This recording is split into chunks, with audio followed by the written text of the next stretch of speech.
Ken, we ready? Greetings. My name is Brad Hessel. I'm the chair of the Wake County Libertarian Party, and I want to thank you all for turning out tonight for our Certificate of Need-based show. Basically, in Wake County, we try to focus on issues that will make life better in Wake County and North Carolina generally. And the Certificate of Need is certainly one of those issues. I'm not going to talk about it because we have William Allen here tonight who's going to talk in some detail about it. But before we get to William, I did want to give Matt Lazaks an opportunity also to talk. He's going to talk to us a little bit about the efforts that we have been making to promote the legislation that would rescind the Certificate of Need legislation or law in North Carolina. So I'm going to turn it over to Matt. Thank you, Brad. So I'll be very brief for once in my life. So North Carolina is, I think, is in a bit of a unique position right now. I think they've been tinkering around the edges of Certificate of Need laws. We've also seen some legislation introduced for scope of practice laws as well, which is a separate topic, but also of a similar vein. I think when they did the Medicare expansion a few years ago, they included some exemptions for Certificate of Need for MRI machines, and I think there's been some additional exemptions made for other items. But essentially, I think people understand that, hey, if you expand Medicaid in the midst of a crisis of supply, we probably need to do some things on the supply side as well, right? So I think that culminated with S370. That was a bill that was a total repeal of Certificate of Need laws. It made its way through the Senate with flying colors. Of course, it's a Republican Senate, Republican introduced bill, but it did get 2 Democratic sponsors, I think most notably Dan Blue, who is fairly progressive, I would say, and that's of interest, right? So going in, meeting the crossover deadline, making its way into the House, it died in committee, essentially, and it never made its way to the floor for a vote. I think we all had high hopes for it. A lot of us were pushing hard for it, reaching out to our representatives, doing everything we can to advocate for it, but it never made its way to the floor for a vote in the current session. So that was a little bit disappointing, but here we are tonight because we all want to see this repeal of a terrible idea that was probably born out of, to steelman it, out of a good intention, but does not net us the result that the good intentions would indicate that it would. So with that, we have William Allen here tonight. He is an expert on Certificate of Need laws. He's going to educate all of us on the topic. Super excited to listen to what he has to say because this is something that's important to us. William is the Grassroots director at the John Locke Foundation, which has been an incredible organization, very helpful to us, to a lot of us that have been campaigning. Prior to being with John Locke, William was in law enforcement for 20 years, and I will not make the mistake of saying a former Marine. He is active duty Marine for 4 years, once a Marine, always a Marine, Semper Fi, sir. He is a graduate of Broughton High School, which is also the home of Pete Maravich, and more importantly, the home of William Allen. So we really appreciate you being here. Thank you so much. I'm going to pass the microphone over to you because you got the important things to say. Thank you. Thank you all very much. Thank y'all very much for allowing me to be here tonight to speak to y'all. I'm going to try not to do any jump roping with this cord, so bear with me. Like I was introduced, I'm William Allen with the John Locke Foundation. Prior to that, I had worked in law enforcement for 20 years, as stated earlier. And when I turned 30, I said, well, I felt like I needed to change. So I took a leave of absence from law enforcement and joined the United States Marine Corps. So I was the oldest one in my platoon at Parris Island. Needless to say, my drill instructors did not mind reminding me for 3 months, 90-plus days, that I would be the first person to ever enter into the Marine Corps at Parris Island, but also retire at the end of that 3 months due to my age. So, you know, if anything, you know, you learn very quickly to keep your eyes open and straight, keep your mouth shut and your ears open at all times. And they have great physical fitness training down there, by the way, in case anyone cares to try that out. I assure you, you will be in great shape, unlike I am now, being 57 in November. After I got out of law enforcement, 20 years was enough for me, and I said, what am I going to do now? So I decided to look at my bucket list, and I said, I'm going back to college and get my degree. So I searched high and low, decided where I wanted to go. I decided to go to Liberty University online because I was working full-time, so I was working 5 days a week and doing school 7 days a week. So 2 years after that, stressful and anxiety-ridden 2 years, I finally graduated, got my degree from the Helms School of Government at Liberty University in political science. I am a proud father of a recently college graduate, so now I feel like I've hit the lottery. My daughter graduated from my alma mater, and she has her first adult job, and again, I stress, I feel like I've won the lottery now. So it is some great, great feeling to have her as a productive member in society. A couple things I'm going to share with you that was not in the introduction that I usually tell people, especially that don't know me, is one, I am the proud son of a retired Southern Baptist minister here in North Carolina. Now, I tell you that for 2 reasons and 2 promises I can make you. One, I will not be preaching to y'all tonight, so you can be thankful for that. And 2, I will not be passing the collection plate around, so you can hold on to your wallets tonight. Another little story I'd like to share before we get started is I have a younger brother. He's 3.5 years younger than I am. His name is John. Now, if you were to ever see us having a conversation or hear us having a conversation, you would look at us and go, there is absolutely no way y'all are related by blood because y'all have different dialects. I had a lady approach us one time at a function years ago, and she asked me, how is it that y'all are blood brothers? You have the same parents, but y'all have different dialects. First thing that came to mind was, well, ma'am, my brother was born on the northern part of the house, and I was born on the southern part of the house. So I don't know how else to explain that, and that kind of ended that conversation very quickly. So we'll go ahead and get started. You already know about me. Now, what is con law? Con stands for Certificate of Need. Now, what that is let's say you have a hospital that wants to break ground and build a hospital in a certain area. They have to apply, they fill out a con application, a Certificate of Need. They send that to the Department of Health and Human Services, what I like to call the con board. Now, I know that doesn't sound nice, but it is what it is. Now, the con board decides whether or not they will approve or deny your con. With that being said, you also have to send an application fee.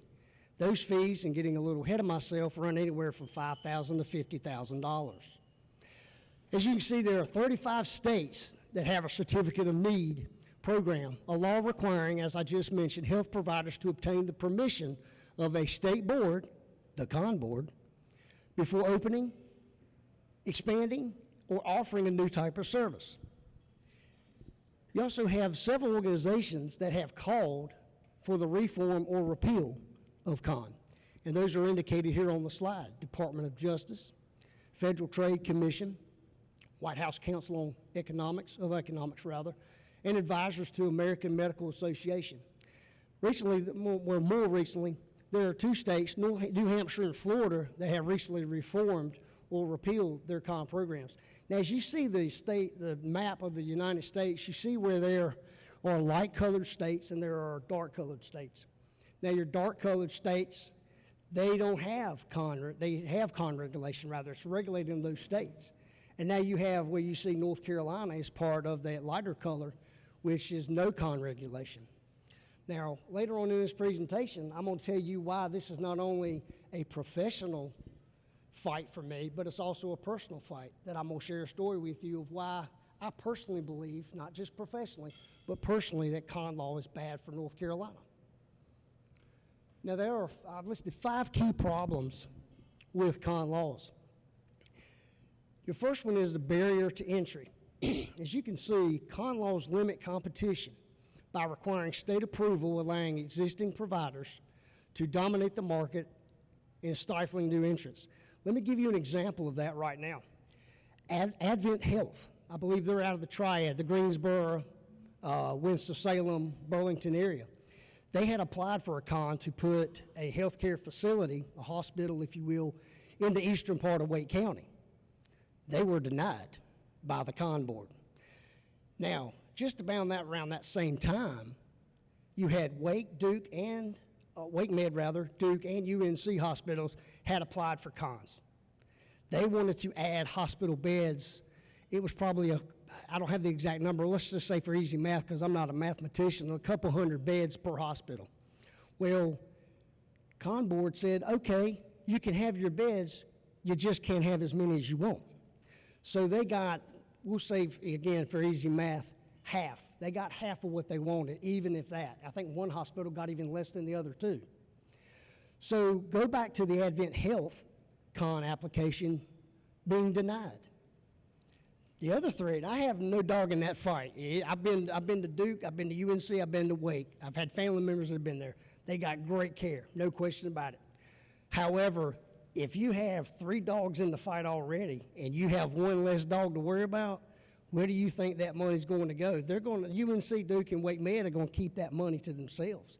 Advent doesn't have to, won't be receiving any funds. So that's the reason. And so they can set their prices according to 3 instead of 4 now.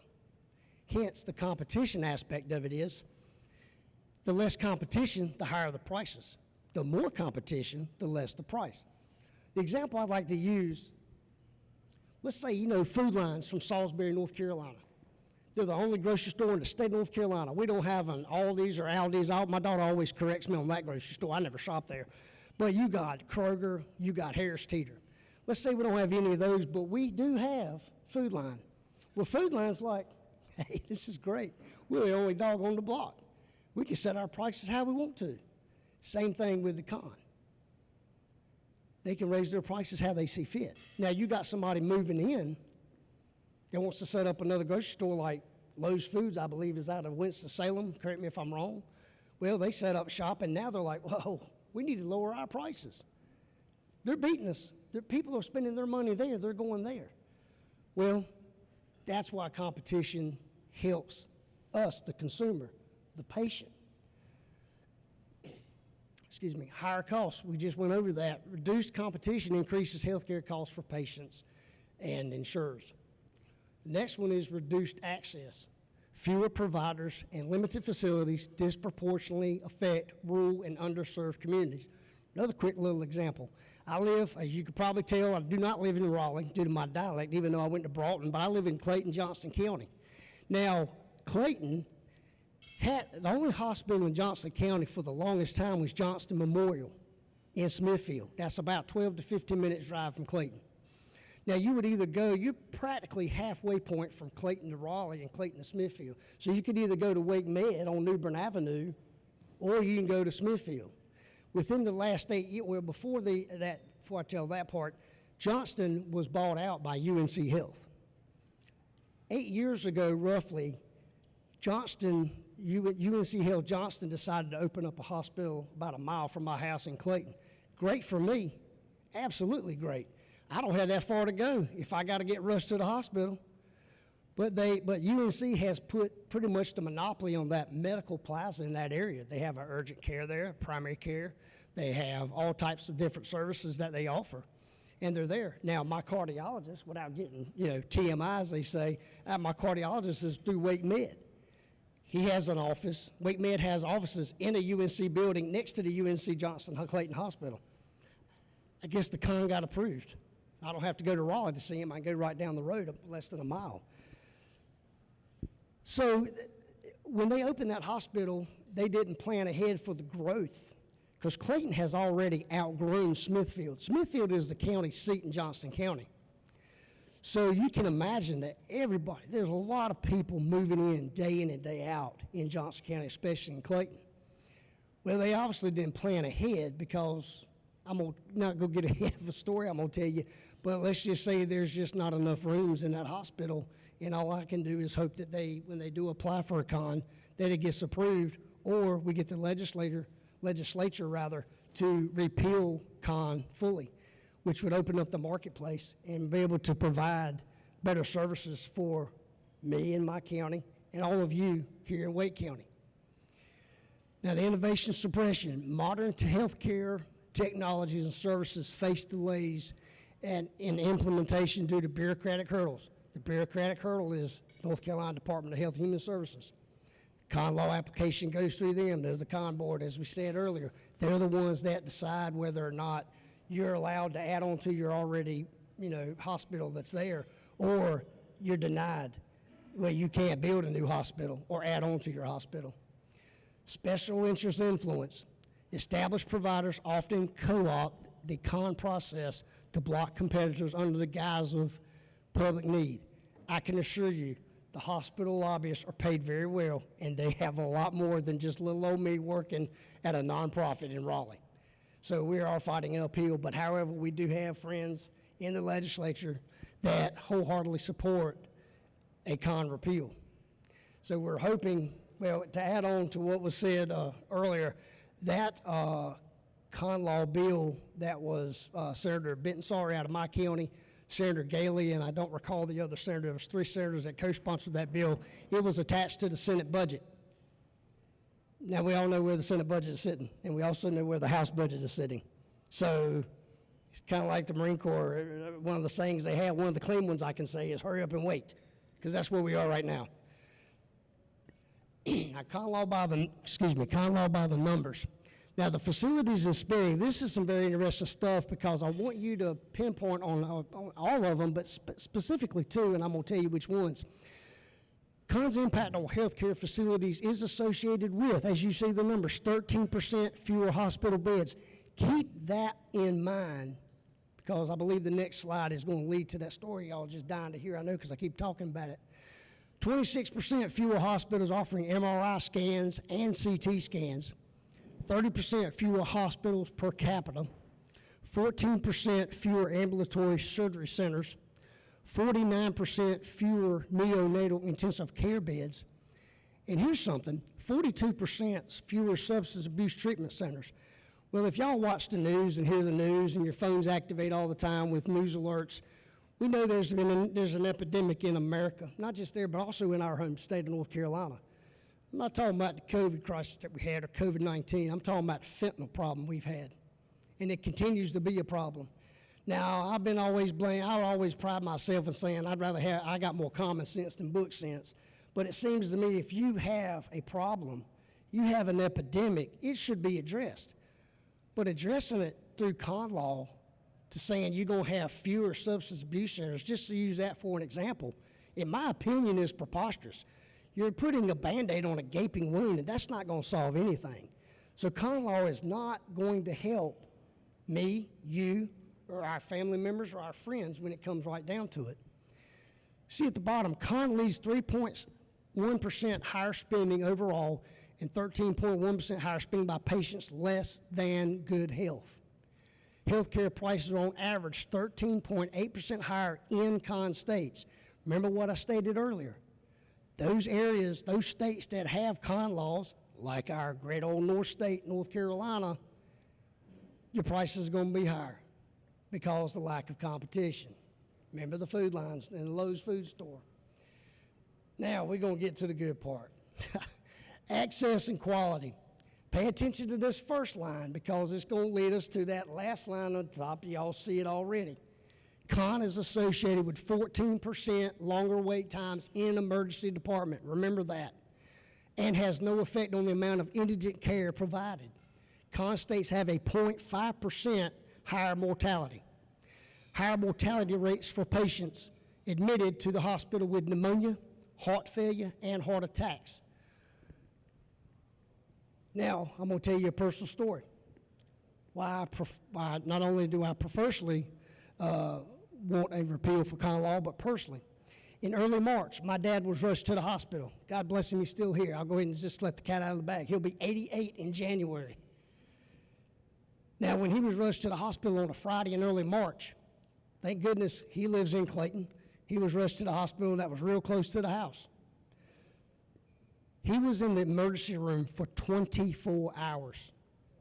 Shouldn't be a shock. We see it every day. We hear about it.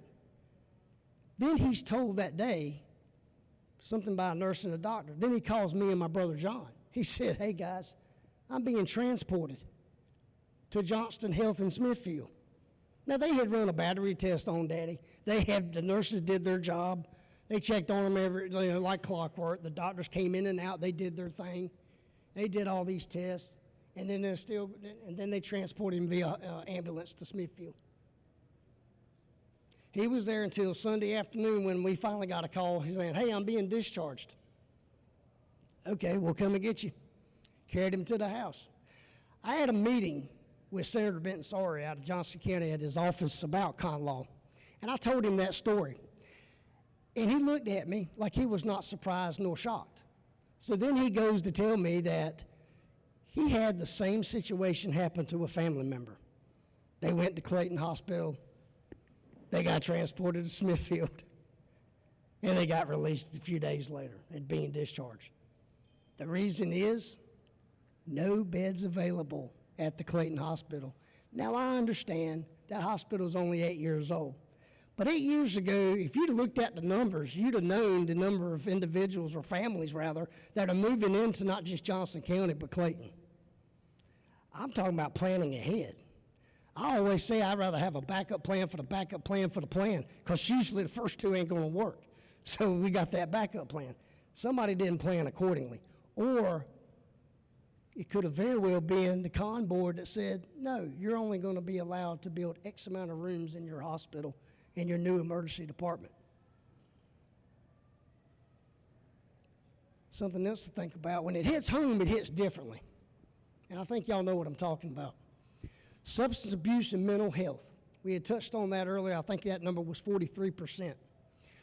Con is associated with a state having 20% fewer psychiatric hospitals, and those hospitals being 5.3% less likely to accept Medicare. According to 2018 data from the National Survey of Substance Abuse Treatment Services, 458 treatment facilities in North Carolina accept cash, but only 326 accept private insurance, while 349 accept Medicaid. Estimates indicate that 6 additional facilities would accept private insurance and 12 additional facilities would accept Medicaid if con were repealed. Bold print time. The result of con repeal would be more people having access to treatment, more choices for you to decide where you want to go to be treated to get the best possible medical care for a lower cost. Sounds like a great idea. I wish somebody down Jones Street would pass that idea along. What do y'all think? And we're going to talk about con law reform now. Believe it or not, con law in North Carolina, it is the absolute strictest program in the Southeast, and it is the third strictest in the United States. So we're the third strictest out of 50 states. I don't know about y'all, but I'm not really proud of that. I'd rather be number 1 or number 3 and, in something a lot more better for its citizens than that. The con application process, as we mentioned earlier, typically takes about 90 days, and those fees are between $5,000 and $50,000. Well, 90 days is too long.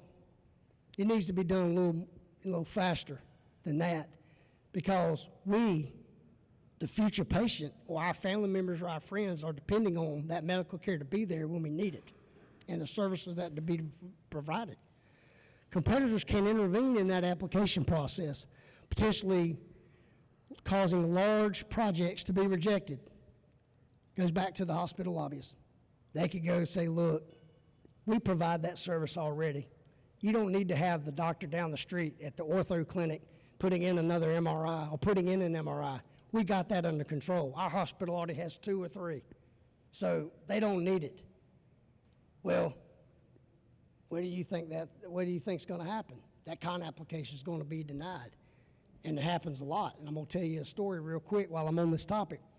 There's a lady that sent an op-ed into the Carolina Journal, which is associated here with the John Locke Foundation.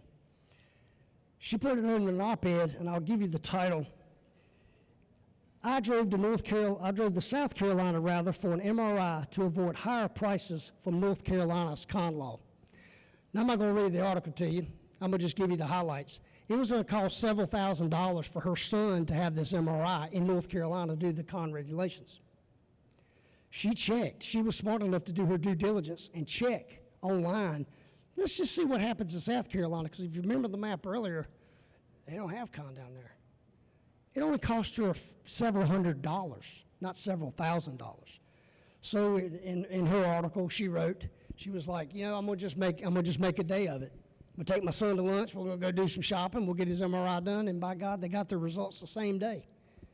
And it only cost them a few $100s, probably $500 to $700, I believe it was. I don't know the exact number, but it certainly wasn't the several $1,000s that she indicated in her article that she sent to the Carolina Journal.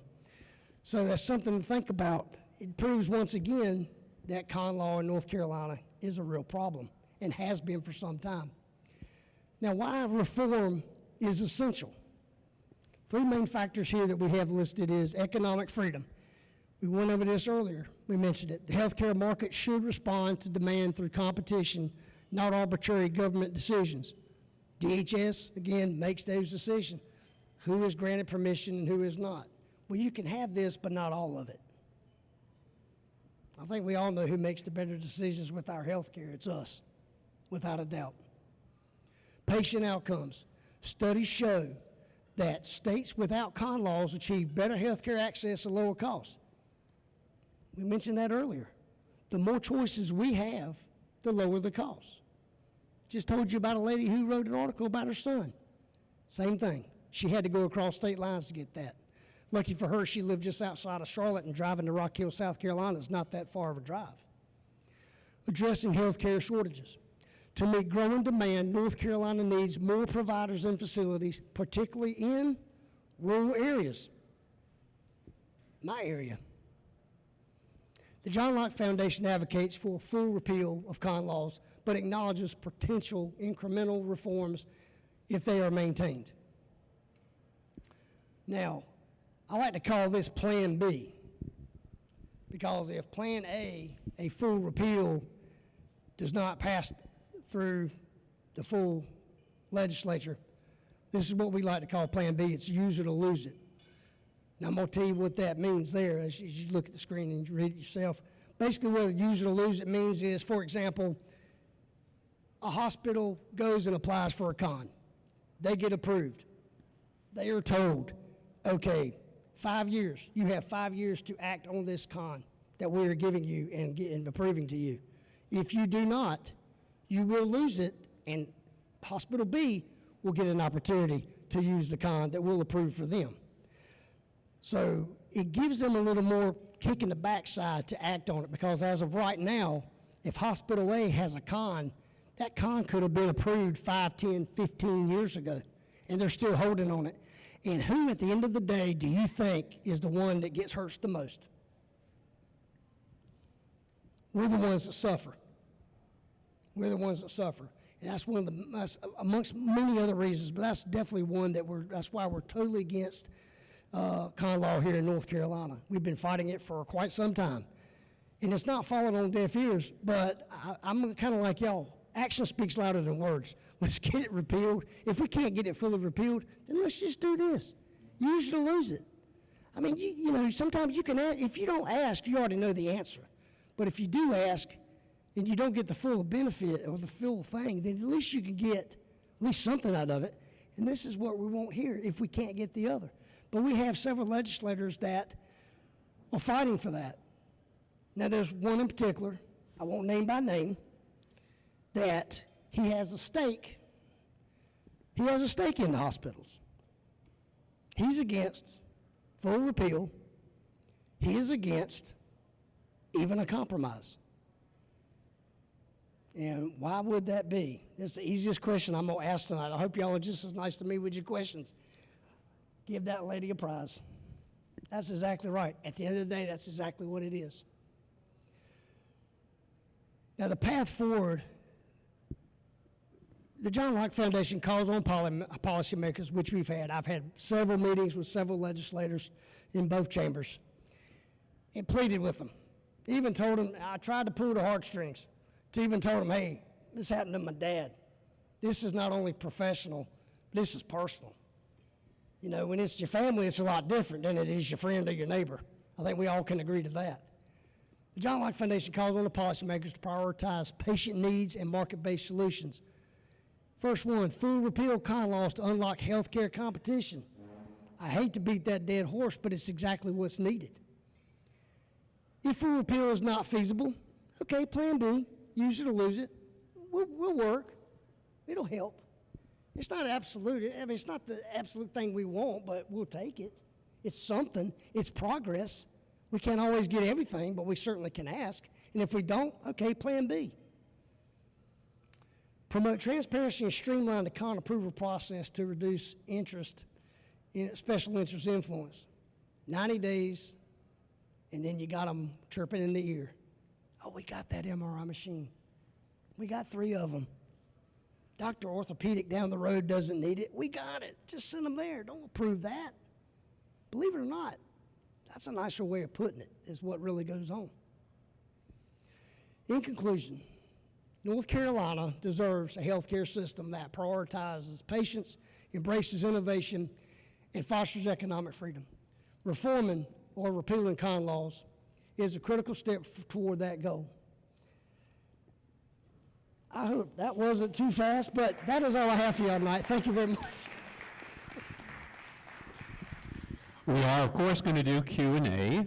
Before we get into that, however, I would like to take advantage of my position to ask a specific question, which I'd like Matthew and William to address, which is, what can we do specifically, you know, as individuals or potentially, you know, with respect to the party? Matt, if you want to come up and participate, in order to advance the ball here. Now, I understand that the tactical situation is a little complex in the sense that the law itself is dead for this session because it wasn't approved by both houses effectively. I mean, in theory, it could be brought back, but that's not going to happen. However, there is another avenue which you mentioned, I think, with respect to the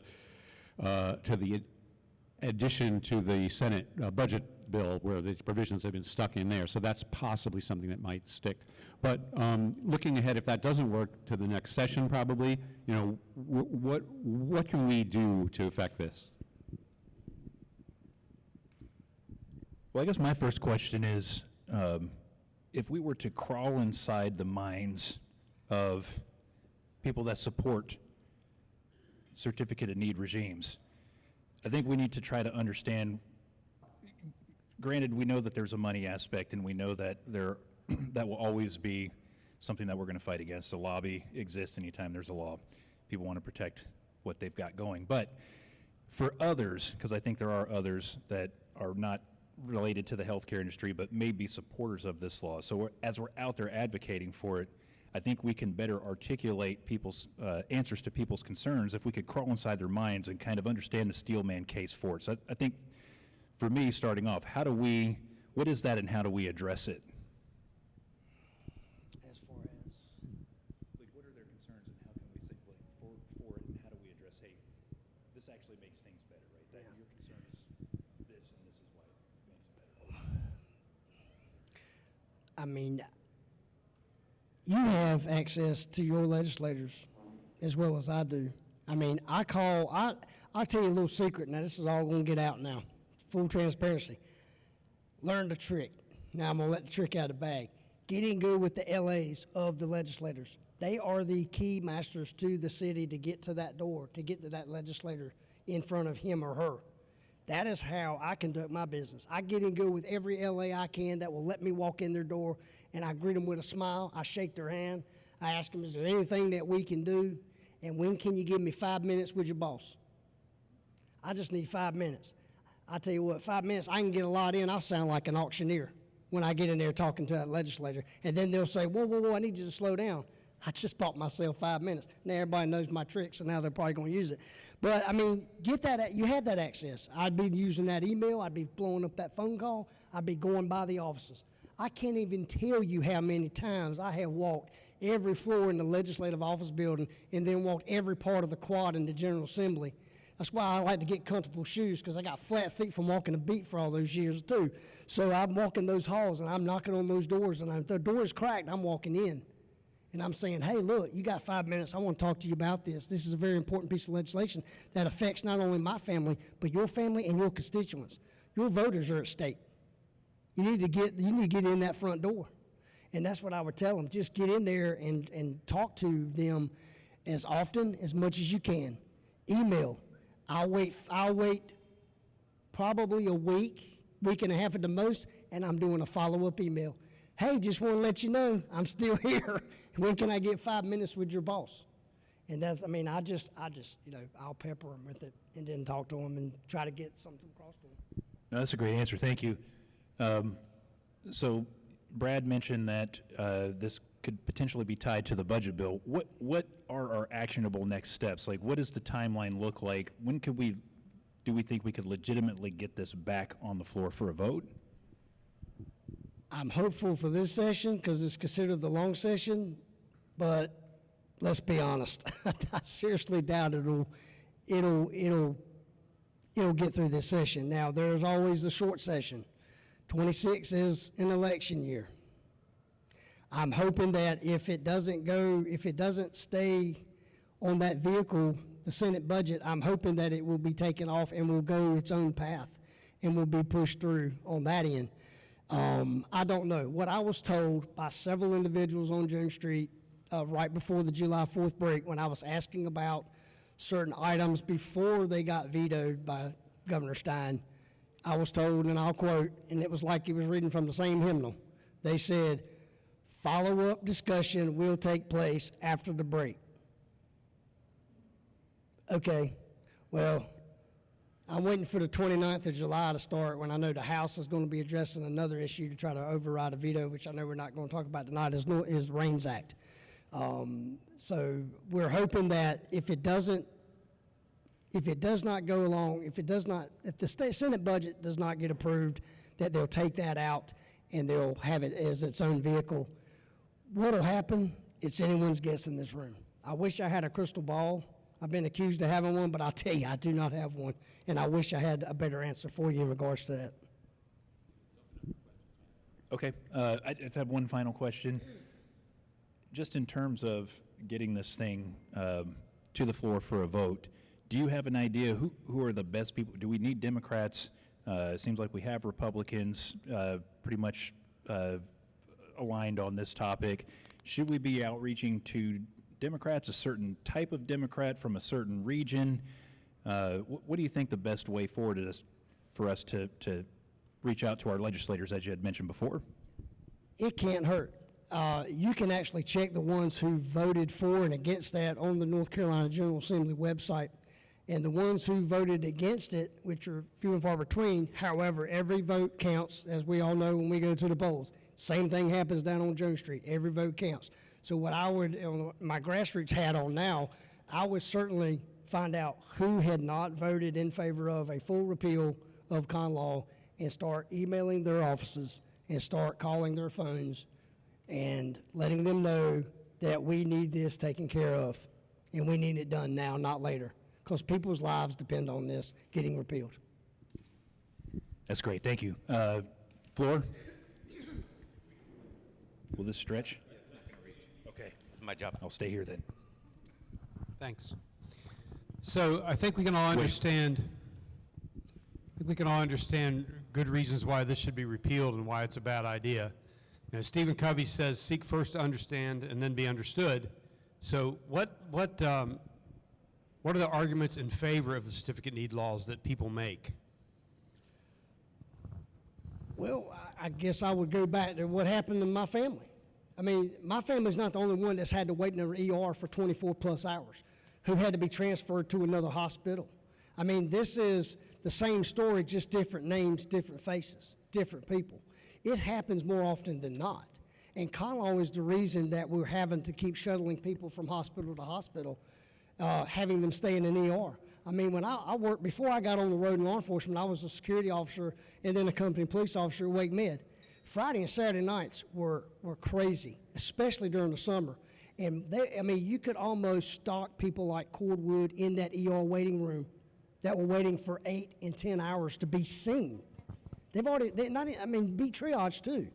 So if they had that, if they didn't have the con law and they were allowed to keep building or having more competition, then that helps us. That will eliminate or certainly help in the right direction by working on that problem with the ER itself. Stop the waiting, shut down the waiting times. I'm sorry.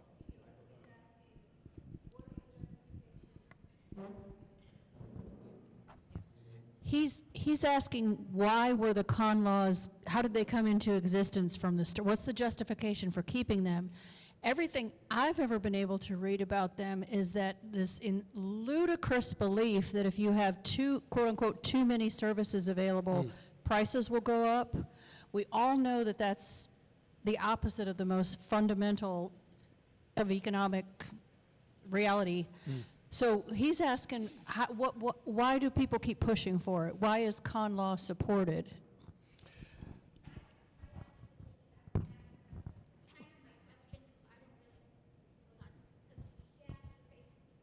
I don't obviously know a whole lot about the history of it. So what I was wondering is, it has just been always like this, or is there a period somewhere in the more recent past where it got worse and it became more of a problem, or it's just the amount of people that have, the population has grown? Was it always like this, or did at some point it just got much worse than it had been? So hopefully I can put both questions together. The justification was that the hospitals, and my understanding is that the hospitals saw it as an item that they could use to better benefit them, and it has proven to do so. Now, when you have different hospitals move into the area, it does in fact improve or lower that cost because you have the competition, mentioning what you had mentioned, the economics earlier. Now, as far as the history goes, I would have to get back to you on that to give you a better and more detailed answer on the history of that. I'm basically just currently, with the current day situation that we have and the problems with the con laws that are on the books, and I will gladly get your contact information and be able to get you a better answer with that within a reasonable amount of time. Thank you. Sorry. The first con laws in North Carolina began in 1971. There was a push to initiate con laws. They thought it was going to be a positive thing because they didn't want there to be too many hospital beds. North Carolina started in 71. We initiated our first con laws, and by 73, it was already seen that there was monopolization going on, that there were a lot of problems, and they were rescinded. Then, I think it was in 77, on the federal end, they said it would be a really great idea if everybody had con laws, and we're going to give you incentives, we're going to give money, we're going to give funding.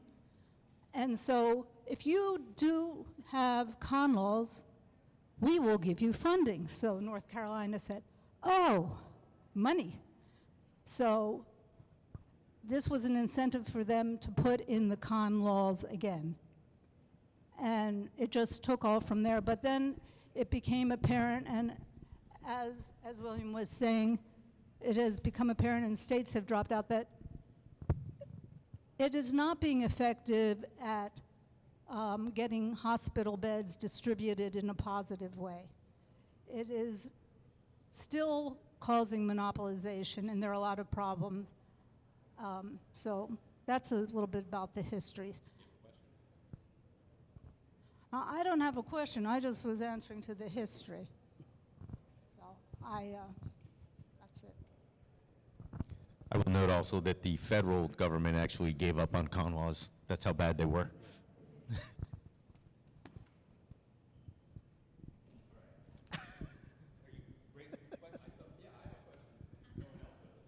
Waved over here, so now I'm confused. Am I coming to you or going over here? Who's over here? Who? Was there a hand raised over here, Brad? Okay. Don't do that again. You and me both.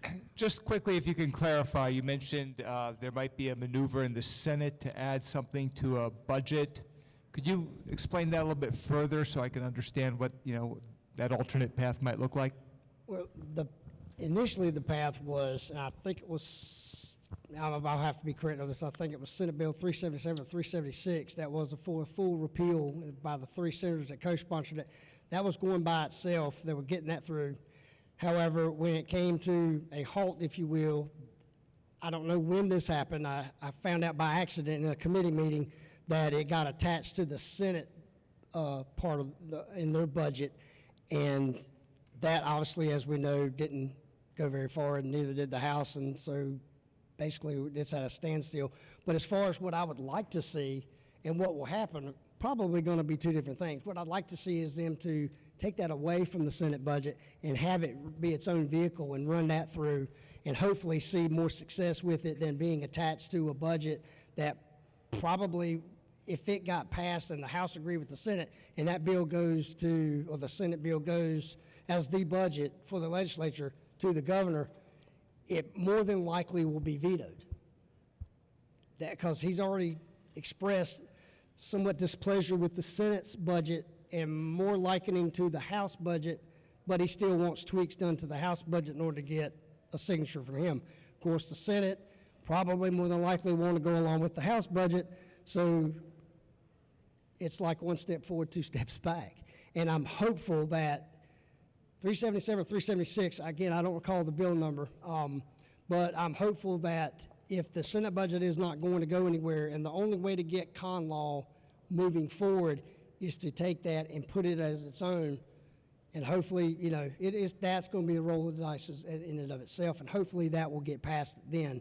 But, your guess is as good as mine on that. There's a lot of crazy things and funny things have happened on Jones Street, and, crazy things have happened before. It could very well do better by itself. I don't know, because when I went to a committee meeting one time in the LOB, Legislative Office Building, I happened to talk to a senator and said, hey, where are we looking at con? Oh, that was part of the Senate budget, and it's going to be further discussion after the break.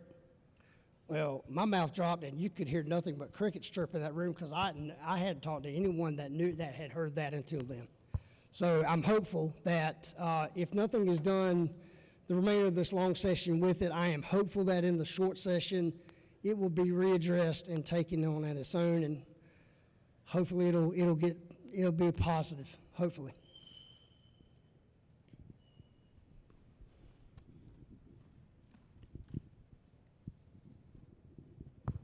So I have a Plan C question, assuming we don't get the con law rescinded or even ameliorated much. The group that actually looks at the proposals is a 15-person committee, is that correct? I believe so, yes, sir. Can you speak a little bit about how people get appointed to that committee? And also, is there an appeal process? As far as how they get on there, I do not know. I'll be glad to check and get that information to you as soon as I can. As far as appeal process, my understanding is there is, but a lot of times it's, at lack of a better phrase, falls on deaf ears. Because once it's denied, you're going to have to really come back with a need in certificate of need in order to get them to change. The appeal goes through the same process, yes, sir. So it's, bang your head against the wall, maybe, I don't know. So, yeah.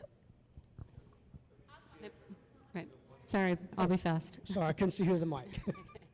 Hi, I am newly a part of a practice that is depending upon certificate of need repeal to occur in November of this year, November 21st of this year, specifically for ambulatory surgical centers.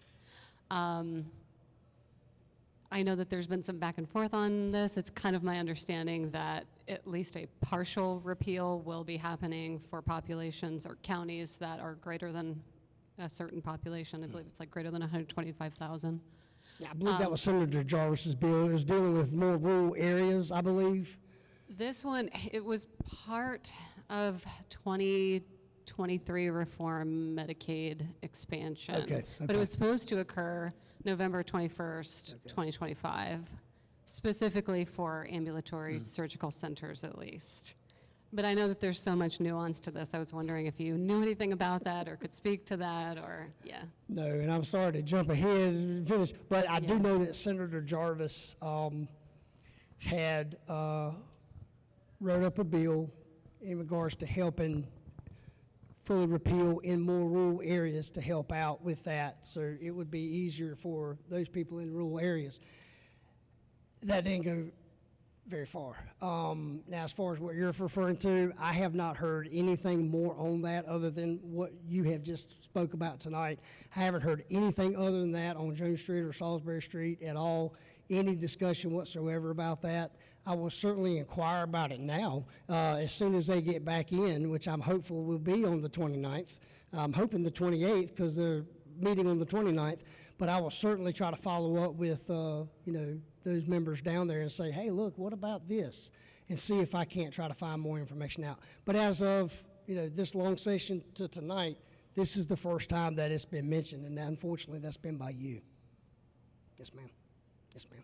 Yeah, well, I don't mean to sound too jaded about this, but Understand. but seriously, isn't there some sense where the bigger hospitals, and there's got to be a system of who gets sent over, and maybe not in a small town where there's one town up and then you've got a bigger hospital, but in a bigger city where you've got choices of hospitals. And I would think that there's some kind of, not kickback, but that they get some kind of referral, or there's some kind of politicalness behind it in a system where, I'm in a small little hospital and now I'm going to think, well, who am I going to send them to when I have a choice of 2 or 3?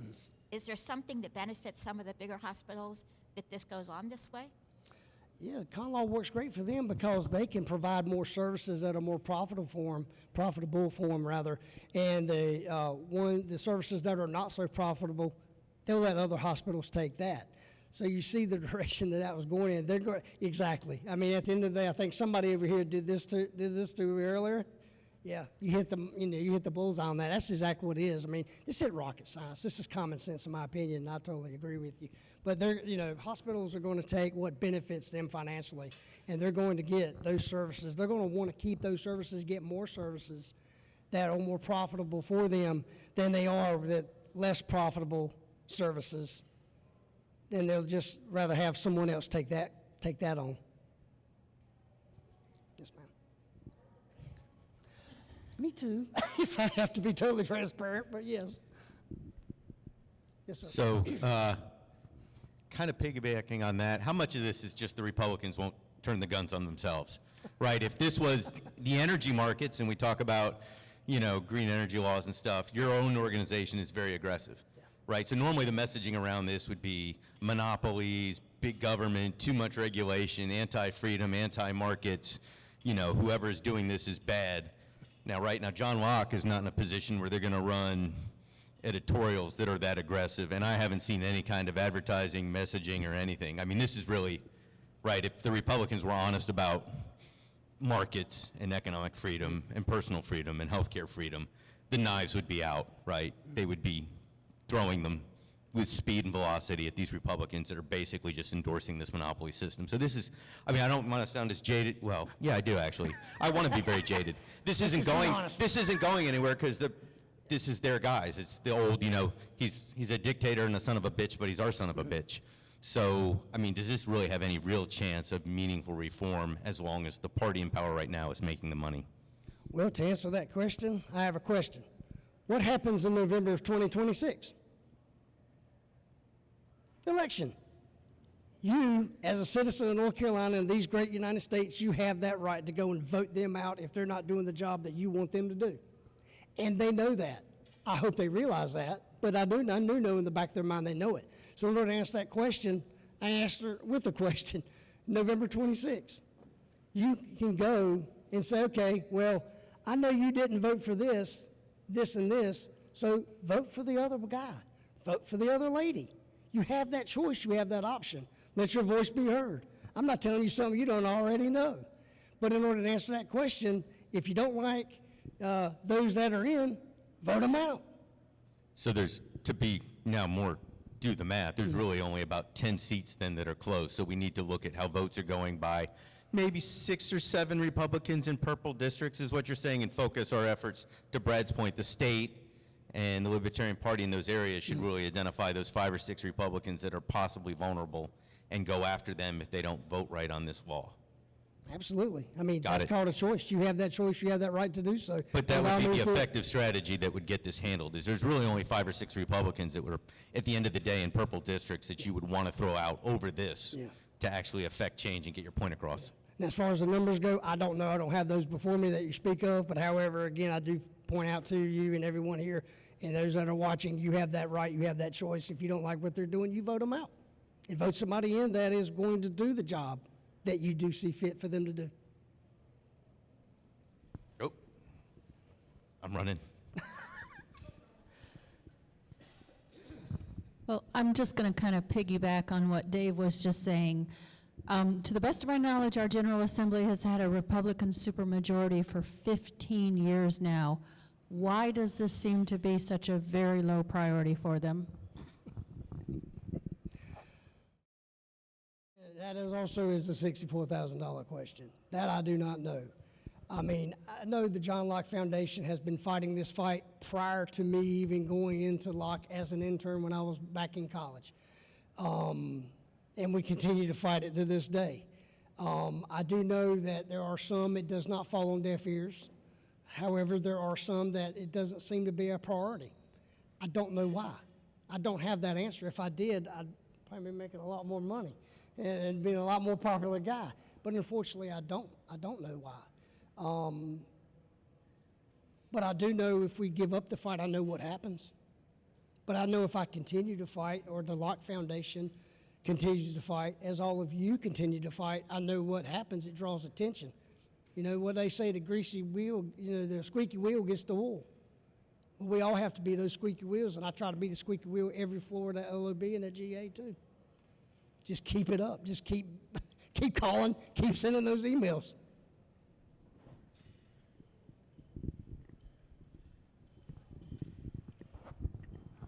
William, I want to thank you.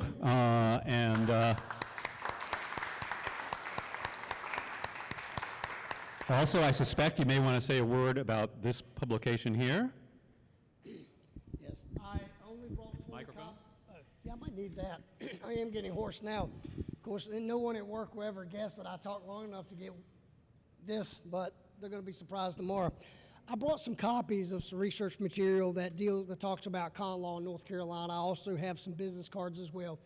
If there's anything more that y'all need, please feel free to reach out to me, either email or call. My phone is a direct cell to my work phone. Text, but let me know who you are, because I usually get those spam calls and I just send those and I block those, so let me know it's you. Email is probably the best way, and then I can send you any other information that you are interested in. But I brought only 20 copies tonight. If you want a copy and I run out, let me know, and I will personally mail one. I'll send the mail out tomorrow, and hopefully you get it by Saturday or Monday at the latest. So I'll make that a priority in the morning if I don't have enough copies for this tonight. Thank you very much. Appreciate it. I just want to remind folks that we do meet every Wednesday night here at Tobacco Road, usually pretty much a social meeting. This was exceptional in the sense that we had a speaker. Those of you who are not familiar with it, we do have information about ourselves, WakeLP.org. If you're if you're seeing this virtually, just go there. You get the same information links to our Facebook page, our Twitter account, and so on. And I want to just mention also that we will be continuing to work once the legislature comes back in with respect to all of the issues that we're pushing. The con law, of course, is a very significant one, but we're also interested in electoral reform, in particular ranked choice voting, potentially improving the lives of independent voters in North Carolina who cannot even serve on the Board of Elections, even though they're a plurality of all voters now, not allowed to serve on the Board of Elections by law. And potentially gerrymandering, that's pretty unlikely to make too much progress there, but we do want to keep raising the flag on that particular one as well. So if anyone's interested in any of those issues, that's something we could definitely use some help on. Also, going into the latter part of the summer, we are going to be working to try to identify people who are interested in getting involved with their local community with respect to either monitoring the municipal town council. We have people doing that in Raleigh. We'd like to have people doing that in other municipalities in Wake County, or potentially other citizen advisory boards that the county and/or your municipality is running. So if that's something that's of interest to you, please let us know. Look forward to seeing you here in person on another Wednesday night. Bye now.